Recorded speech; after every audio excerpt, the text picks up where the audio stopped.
Hello students, good afternoon. आज हम पढ़ेंगे रेजिड्यू के बारे में, ठीक है ना। इससे पहले आप Taylor series, Laurent theorem, singular point ये सब कर चुके। तो आज टर्न है रेजिड्यू, द रेजिड्यूज। तो रेजिड्यू क्या है इसके बारे में बताएंगे। उससे पहले आप एक छोटी सी थ्योरम है, ये देख लीजिएगा। थ्योरम क्या है? If f z has a pole at z equal to a, then mod of f z tends to infinity as z tends to a. तो यहाँ ये कह रहा है कि एफ जेड का अगर कोई पोल जेड इक्वल टू ए हो तो जेड इक्वल टू ए पर फंक्शन जो होगा वो इनफाइनाइट की ओर टेंड कर जाएगा। क्योंकि ये पोल है, हम पहले भी बता चुके, सिंगुलैरिटी होगी एक तरह से, और सिंगुलैरिटी पर क्या हो जाएगा, फंक्शन टेंड्स टू इनफाइनाइट हो जाता है। और देखिएगा कैसे, क्योंकि अगर किसी पोल पर या किसी सिंगुलैरिटी पर, सिंगुलर पॉइंट पर कोई फंक्शन की value tends to finite number हो जाए, दैट मीन्स वो जो सिंगुलैरिटी होगी रिमूवेबल सिंगुलैरिटी होगी। लेकिन यहाँ पोल जो होंगे, पोल हमेशा वो होंगे तो वो किसी भी ऑर्डर का हो जिस पर फंक्शन टेंड्स टू इंफिनिटी होगा। अब देखिए कैसे, आपने लोरेंट थ्योरम की है, ये लोरेंट थ्योरम है। इस फंक्शन को अगर आप एक्सपेंड करते हो तो यहीं देख लीजिए थोड़ी देर के लिए, एफ जेड इजिकल टू 0 से स्टार्ट करते हैं, ए नोट इसकी पावर 0 तो 1 हो जाएगा, plus a1 z minus a to the power 1, a2 z minus a to the power 2 and so on, और plus b1 upon z minus a, क्योंकि 1 रखेंगे तो पावर -1 तो अपॉन जाएगी, plus b2 upon z minus a to the power 2, b3 upon z minus a to the power 3 and so on. ऐसे ही कहीं पर मान लिया bm तक पहुंच गए आप, z minus a to the power n, और ये an z minus a to the power n। तो ये सीरीज है हमारे पास। Now f z equal to a naught plus a1 z minus a to the power 1 plus a2 z minus a to the power 2 and so on. ऐसे ही last तक हम लिख लेंगे इसको, an z minus a to the power n, और plus मैं यहाँ क्या करता हूँ, 1 upon z minus a to the highest power जो है वो m कॉमन ले लेता हूँ। तो यहाँ क्या होगा, एक पावर कैंसिल हो जाएगी, b1 z minus a to the power m minus 1 plus b2 z minus a to the power m minus 2, दो पावर कम नहीं, ऐसे चलता रहेगा ये फंक्शन। अब देखिएगा ये क्या है, ये एक फंक्शन है जेड का, तो मैं इसको a naught plus a1 z minus a to the power 1, a2 z minus a to the power 2 and so on लिख लिया जाए, plus this is a function suppose phi z upon z minus a to the power n, ये f z equal to. तो यहाँ पर मैं क्या करता हूँ, लिमिट ले लेता हूँ z tends to a, f z modulus में ले लीजिए, मॉडुलस में लेंगे तो ये सब पॉजिटिव हो जाएंगे इस तरह से। तो जैसे ही जेड की वैल्यू ए पुट करेंगे तो यहाँ वैल्यू क्या बचती है, ए नॉट प्लस ये 0 0 0 सब कुछ 0 हो जाएगा, but this function tends to infinity and infinity plus something is equal to infinity. तो ये प्रूफ हो गया कि जेड टेंस टू ए पर एफ जेड टेंस टू क्या हो गया, इंफिनिटी हो गया। तो ये हमारे पास थ्योरम थी पहले। अब हम बात करते हैं रेजिड्यू की। अब रेजिड्यू में क्या है कि कोई भी एक फंक्शन है, सपोज एफ जेड,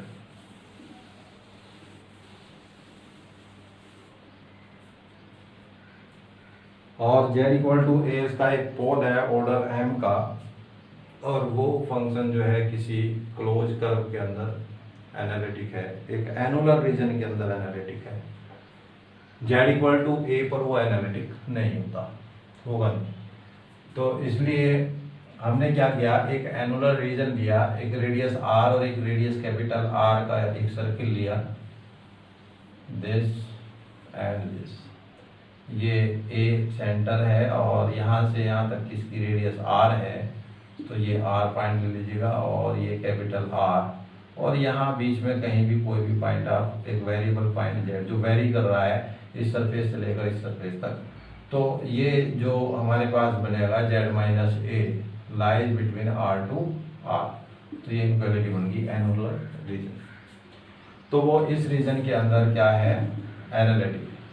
तो ये हमारे पास स्टेटमेंट था किसका, Laurent theorem. Then the Laurent theorem is this, where a n की वैल्यू ये हम प्रूव करा चुके, ए एन की वैल्यू ये है और बी एन की वैल्यू ये है। तो यहाँ पर जो फंक्शन एफ जेड है उसको अगर हम एक्सपेंड करते हैं, a naught plus a one z minus a plus a two z minus a का स्क्वायर एंड सो ऑन चलता रहेगा आगे, और प्लस के b one upon z minus a plus b two upon z minus a का square and so on, b n upon b m ले लीजिए z minus a to the power, ये इस फंक्शन का एक्सपेंशन है। तो अब आप देखिए, क्योंकि z इक्वल टू ए जो है इसका एक पोल है, तो अब इस फंक्शन में ये फंक्शन है, अगर इसमें आप ये देखिएगा z equal to a put करते हैं, और z equal to a put करने पर इस फंक्शन के अंदर सबसे पहला फंक्शन कौन सा होगा जो इनफाइनाइट होगा, वो ये होगा जो कि सिंपल, यानी ये इतना फंक्शन जो है इसका पोल क्या है, सिंपल पोल है z इक्वल टू ए। इस फंक्शन के लिए z इक्वल टू ए पोल है पर ऑर्डर 2 का है। ऐसे ही लास्ट तक चलेंगे, z इक्वल टू ए पर जो पोल होगा वो कितने ऑर्डर का होगा, m ऑर्डर का होगा। तो यहाँ सिंपल पोल जहाँ आपको दिखाई देगा, जिस फंक्शन का सिंपल पोल है उसका जो कोफिशिएंट होता है वो रेजिड्यू होगा। तो यहाँ पर जो b1 है 1/z माइनस ए, ये सिंपल पोल कहलाएगा इस फंक्शन के लिए। तो b1 क्या बन जाएगा, रेजिड्यू बन जाएगा इसके लिए, क्योंकि z टेंड्स टू ए पर सबसे पहले इनफाइनाइट, ये मिनिमम पावर में सबसे यही है एक ऐसा फंक्शन जो इनफाइनाइट की ओर टेंड कर जाएगा। तो b1 क्या बन जाएगा, इसका रेजिड्यू बन जाएगा। तो here b1 is the residue, b1 is the residue of f z at z equal to a, या हम ऐसे भी कह सकते हैं कि residue at z equal to a equal to b1, या हम लिख सकते हैं residue f a equal to b1।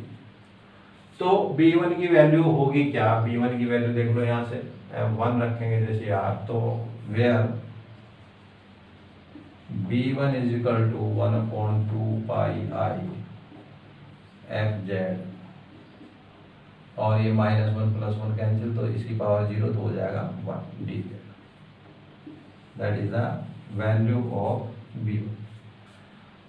तो कहीं भी किसी भी एक्सपेंशन में जब आप किसी एक्सपेंशन को एक्सपेंड करते हो और वहां पर नेगेटिव, अगर सिंगल नेगेटिव पावर है किसी टर्म की, तो उसका जो भी कोफिशिएंट होगा वो उस फंक्शन का रेजिड्यू कहलाएगा। ठीक है, तो ये रेजिड्यू हो गया। अब इसमें आगे चलते हैं थ्योरम पर।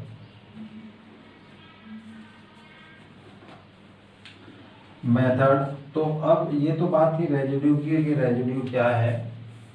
ऐसे ही हम अगर कहीं इनफाइनाइट पर रेजिड्यू निकालते हैं z इक्वल टू इनफाइनाइट पर, तो यही फॉर्मूला जो है सेम रहेगा जो बात हूँ, लेकिन इनफाइनाइट हो जाएगा। At z tends to infinite, residue equal to हो जाएगा, यानी b1 इक्वल टू हो जाएगा -1/2 pi i integration f z d. या आप दूसरे वे में कह सकते हैं कि जेड टेंस टू इनफाइनाइट पर जो होगा, अगर कहीं पर 1/-1/z का कोफिशिएंट, -1/z का कोफिशिएंट जो भी होगा, या 1/z का कोफिशिएंट क्या होता है, रेजिड्यू हो गया किसी फाइनाइट वैल्यू पर, और माइनस में अगर हम लेंगे उसको कोफिशिएंट ऑफ -1/z, तो वो हो जाएगा residue at z tends to infinite पर। तो यहाँ सबसे पहले हम how to find the residue, इस बात पर चलते हैं कि रेजिड्यू फाइंड कैसे करते हैं। सबसे पहले सिंपल पोल पर लेके चलेंगे। How to find you residue, method of finding residue.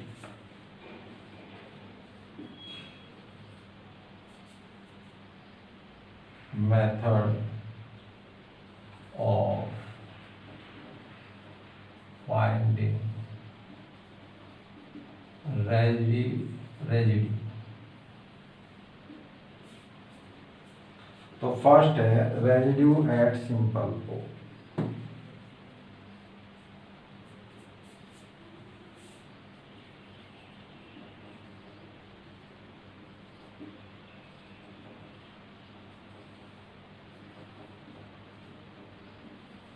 Residue at simple pole, simple pole पर हम रेजिड्यू कैसे फाइंड करते हैं, देखिए।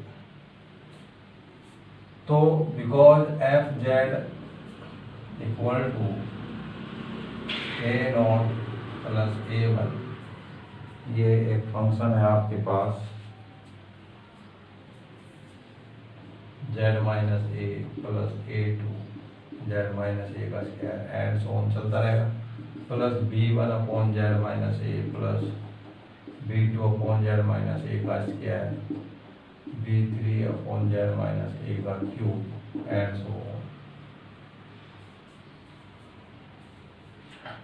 तो रेजिड्यू फाइंड करने के लिए हमें पता है b1 रेजिड्यू है, तो इस फंक्शन की value z equal to a पर b1 कैसे होगी, b1 तब हो सकती है जब ये z माइनस ए यहाँ से रिमूव हो जाए। तो हम क्या करते हैं, इस टोटल इक्वेशन को z माइनस ए से मल्टीप्लाई कर देते हैं। तो multiplying by z minus a f z equal to a0 plus a1 z minus a, z minus a से मल्टीप्लाई किया है, तो हर एक टर्म के साथ z माइनस ए आ जाएगा, z minus a plus a1 z minus a का स्क्वायर, एक एक पावर बढ़ जाएगी and so on, plus b1 plus b2/z minus a, एक पावर कम हो गई, b3/z माइनस ए का स्क्वायर एंड सो ऑन। अब आप यहाँ लिमिट पुट कर लीजिएगा, limit z tends to a z minus a f z equal to, इधर भी लिमिट पुट करते हैं, limit z tends to a और a0 z minus a plus a1 z minus a का स्क्वायर और plus a2 z minus a का cube and so on.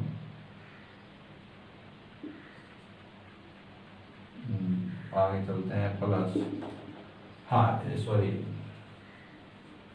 ये हम थोड़ा सा मिस्टेक कर गए, क्योंकि सिंपल पोल पर ले रहे हैं तो हमें फंक्शन भी कहाँ तक लेना है, सिंपल पोल तक ही रखना है। कहाँ तक रखना है, सिंपल पोल तक रखना है। तो ये है हमारे पास भाई, जब बात सिंपल पोल की आती है, सिंपल पोल का मतलब है उसका ऑर्डर 1 होना चाहिए। तो इस एक्सपेंशन को जो सिंपल पोल हो, सिंपल पोल कौन से बनते हैं, जब डिनोमिनेटर में वो फैक्टर आ जाएंगे। और सिंपल पोल क्या होता है, जो सिंगल पावर में हो, डिनोमिनेटर में सिंगल पावर में हो जाएगा तो वो सिंपल पोल हो जाएगा। तो वो सिर्फ b1 है, तो हम b1 तक का ही इसको एक्सपेंड करेंगे। तो ये फंक्शन लिया, z माइनस ए से इसको मल्टीप्लाई कर दिया, तो ये वैल्यू आ गई आपके पास। अब आप यहाँ z equal to a put कर लीजिए, z इक्वल टू ए जैसे ही पुट करेंगे तो ये सब वैल्यू जीरो हो जाएंगी, सिर्फ क्या बचता है इक्वल टू b1। और b1 क्या होता है रेजिड्यू, तो b1 इक्वल टू हो गया limit z tends to a z minus a f z, that means residue at z equal to a, इसका मीनिंग क्या है, residue at z equal to a, z equal to a से मतलब है simple पोल कुछ भी हो सकता है, z इक्वल टू 2 भी हो सकता है, z इक्वल टू 3 भी हो सकता है। तो ये है equal to limit z tends to a, z equal to a है तो यहाँ z टेंस टू a, और z माइनस a से ही मल्टीप्लाई हो जाएगा फंक्शन को, जो भी फंक्शन दिया हुआ है f। तो दूसरा आप लिख सकते हैं इसको residue f a equals to, तो ये हुआ limit z tends to a, तो ये तो डिफरेंट टाइप से नोटेशन है इसकी कि आप ऐसे इसको डिनोट कर सकते हो। तो ये है residue at z equal to a, ये फंक्शन।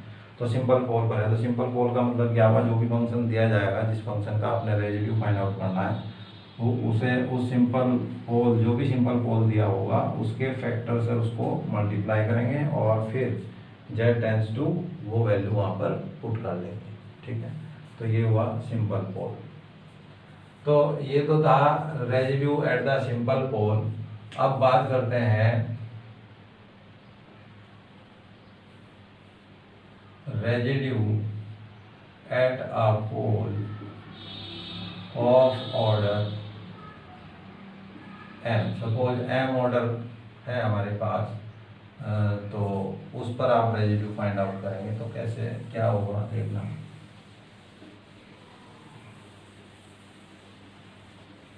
तो अब जो एक्सपेंशन ये होगा, क्योंकि ऑर्डर m है तो इसको m ऑर्डर तक एक्सपेंड कर दिया जाएगा, b2 upon z minus a का square plus b3 z minus a का cube and bm upon z minus a to the power m। अब इसको मल्टीप्लाई भी किससे करना है, z minus a to the power m से मल्टीप्लाई करना है, तो इसको टोटल को z minus a to the power m से मल्टीप्लाई कर दीजिए टोटल फंक्शन को।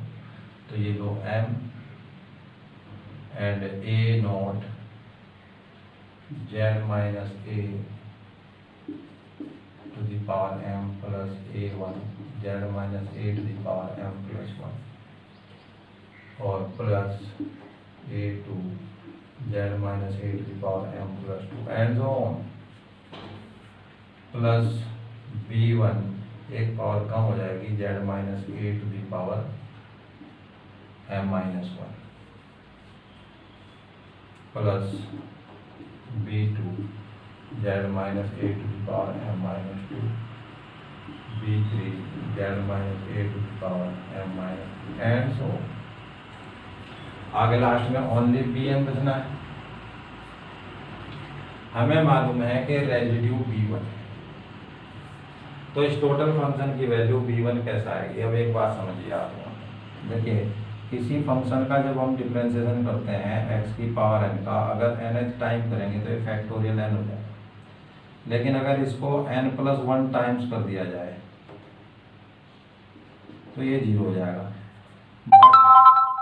अगर इसको ये वाली वैल्यू इस वाली वैल्यू से अगर बड़ी है तो 0 हो जाएगा। अगर ये वैल्यू स्मॉल है यानी dm अपॉन dxm और x की पावर n ले लिया जाए और मैं ये कहूँ कि m is less then n, तो इसके लिए फॉर्मूला है, फर्स्ट सेमेस्टर में आपको हमने बताया था कि ये लेस देन है, ये ग्रेटर देन है, तो this is factorial n m और n upon factorial n minus m और x to the power n minus m। ये किस कंडीशन में है, when m is less than. तो अब आप ये देखिए, एक तो इस बात का प्रयोग करना है कि सेम पावर है तो उसकी वैल्यू फैक्टोरियल n हो जाएगी। यहाँ ये चीज देखिए कि b1 अब जब रेजिड्यू है तो ये b1 कैसे बचेगा, अगर ये वाला फैक्टर यहाँ से रिमूव हो जाए, क्योंकि अगर z equal to a put कर लेंगे इस फंक्शन में तो ये वैल्यू 0 हो जाएगी, तो सभी 0 हो रही हैं, तो लेकिन हमें रेजिड्यू निकालना है, तो रेजिड्यू है b1, तो ये b1 कैसे बचेगा? अगर ये b1 यहाँ पर सिर्फ इसका मल्टीपल ओनली कांस्टेंट हो और कुछ ना हो, तो हम z इक्वल टू a पर इसको बचा सकते हैं। तो इसलिए हम क्या करेंगे, यहाँ पर पावर m-1 दी हुई है, तो इस फंक्शन को m-1 टाइम्स डिफ्रेंशिएट कर लेंगे। क्या कर लेंगे? m-1 टाइम्स डिफ्रेंशिएट कर लेंगे। तो यहाँ पर लिखेंगे differentiating with respect to z, differentiating m-1 times, या लिखेंगे m-1 times with respect to z। तो देखिएगा dm-1 upon dzm-1 z minus a to the power m fz equal to m-1 times कर रहे हैं, तो पहला जो है a नोट क्या था, वो जो वैल्यू यहाँ पर ये फॉर्मूला था m x की power n factorial n upon factorial n minus n। तो अगर m जो है वो लेस देन n, तो यहाँ पर बड़ी वैल्यू कौन सी है? n। तो n यहाँ पर फैक्टोरियल में आएगा, इन दोनों का डिफरेंस यहाँ पर, और x to the power n minus n जो यहाँ पर है वही यहाँ पर आएगा। तो अब आप मेरे को बताएं, हम m-1 टाइम्स कर रहे हैं, तो बड़ा कौन सा है? m। तो यहाँ हो जाएगा factorial m upon factorial m minus 1 and z minus a to the power this as it is m minus 1। तो कितना बचा? 1 बचा, तो यहाँ पावर 1। ओके, तो ऐसे चलते जाए बस, प्लस a1, ये भी बड़ा है तो यहाँ पर factorial m+1 upon factorial m+1, और माइनस करना है कि जितने टाइम्स कर रहे हैं उतने टाइम्स माइनस कर दो m-1, और z minus a to the power this minus this कितना बचता है? m से m कैंसिल हो गया, ये 1 1 2 हो गया। तो यानी z माइनस a की पावर अब बढ़ रही है, ठीक है। तो ये चलता रहेगा a वाला फैक्टर। तो अब यहाँ पर पहुँचते हैं b1, और इसको जब आप डिफरेंशिएट करेंगे तो ये फैक्टोरियल m-1, क्योंकि जितना पावर है उतने टाइम से डिफरेंशिएट कर रहे हैं, तो बन गया फैक्टोरियल m-1 प्लस, और ये सब इससे स्मॉल है तो ये सब के सब 0 हो जाएंगे and so.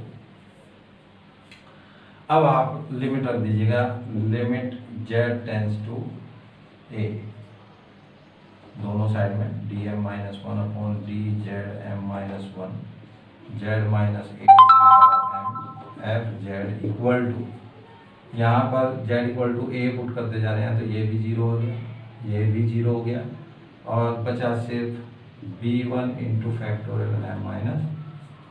So b1 is equal to, ये इधर ले आएंगे 1 अपॉन फैक्टोरियल m-1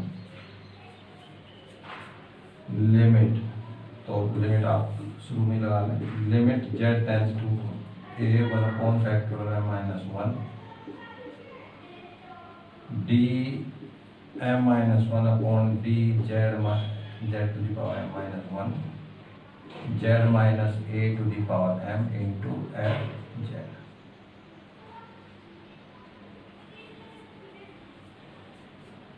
तो ये है b1 की वैल्यू। तो this is the residue at the pole z equal to a of order m। अगर m ऑर्डर का है कोई भी पोल तो क्या हो जाएगा? 1 upon factorial m-1, m-1 time differentiation, और जो पोल दिया हुआ है z इक्वल टू a उसकी पावर m इंटू जो फंक्शन दिया हुआ है।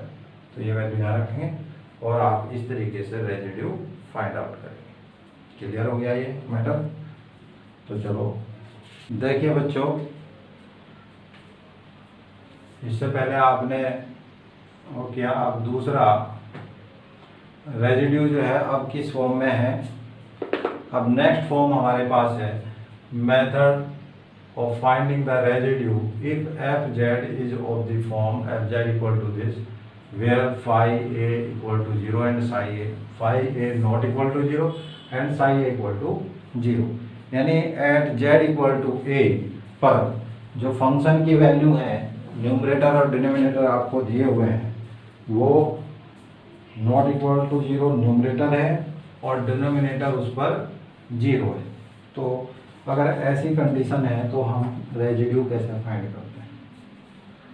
तो अभी अभी हमने आपको बताया कि एफ जेड ये सिंपल पोल के लिए है। If z equal to a is a simple पोल,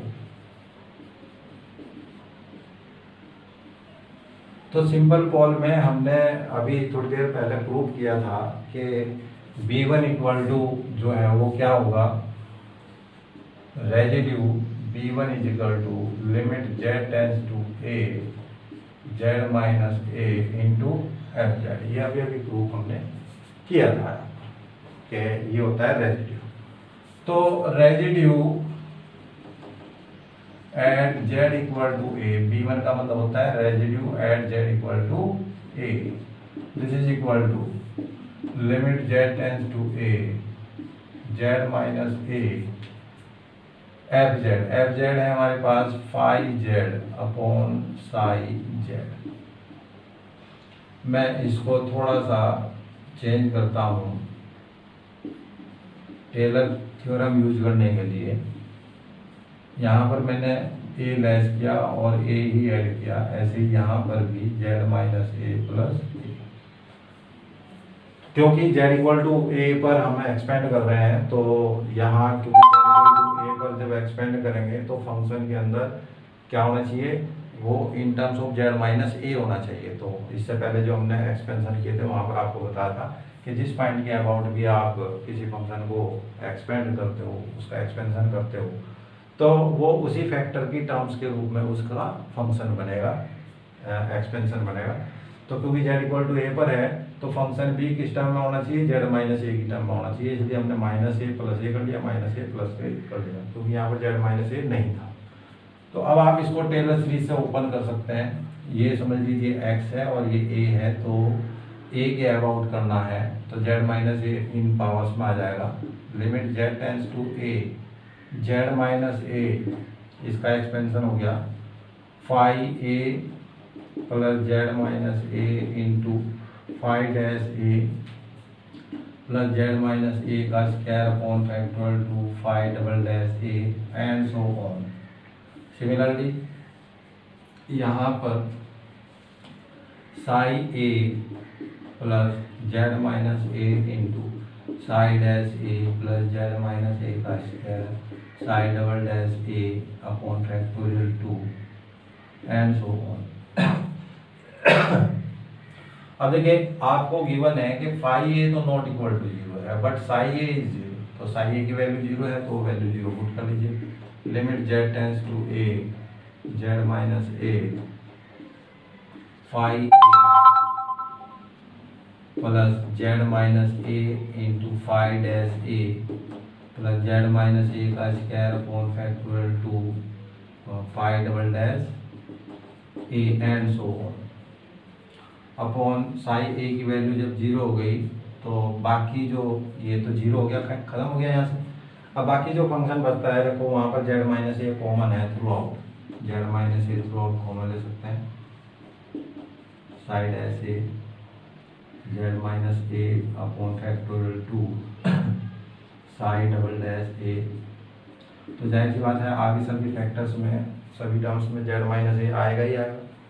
ये जेड माइनस ए यहाँ कैंसिल हुआ, कैंसिल होते ही जेड की वैल्यू ए पुट कर लीजिए, तो यहाँ पर क्या बचता है फाई ए अपॉन डिनोमिनेटर में बचता है साई डैश। तो ये आ गया residue at z equals to, यानी residue of f z at z equal to a is given by this formula. तो ये वाला फॉर्मूला कब अप्लाई होगा, z equal to a simple pole ही है, तो सिंपल पोल पर दो फॉर्मूले हुए, एक फॉर्मूला तो ये है आइदर दिस और दिस। ये वाला तब लगेगा जब आपके पास अलजेब्रिक फंक्शन होंगे, और ये वाला फॉर्मूला तब लगेगा जब फंक्शन किस टाइप का दिया हुआ हो, phi z upon psi z दिया हुआ हो, और जिस पोल पर निकालना है उस पोल पर फाई की वैल्यू तो जीरो ना हो बट साई की वैल्यू जीरो हो जाए। इस कंडीशन में आप ये वाला फॉर्मूला अप्लाई करेंगे। और इस फॉर्मूले में बस डायरेक्ट जो भी फंक्शन है उसमें जेड की जगह एक रख देंगे और जो डिनोमिनेटर में फंक्शन है उसका डिफरेंशिएशन करके जेड की जगह ए पुट कर देंगे तो आपको रेजिड्यू मिल जाएगा at z equal to a. Clear? तो ये आज हमने रेजिड्यू की किस तरह से हम फाइंड आउट करते हैं रेजिड्यू ये आपको बताया यहाँ पर, और इससे एक थ्योरम भी बताया इससे पहले। अब इस नेक्स्ट लेक्चर में हम बताएंगे कि इस पर डिपेंड क्वेश्चंस कैसे करते हैं। ठीक है? Okay, thank you very much.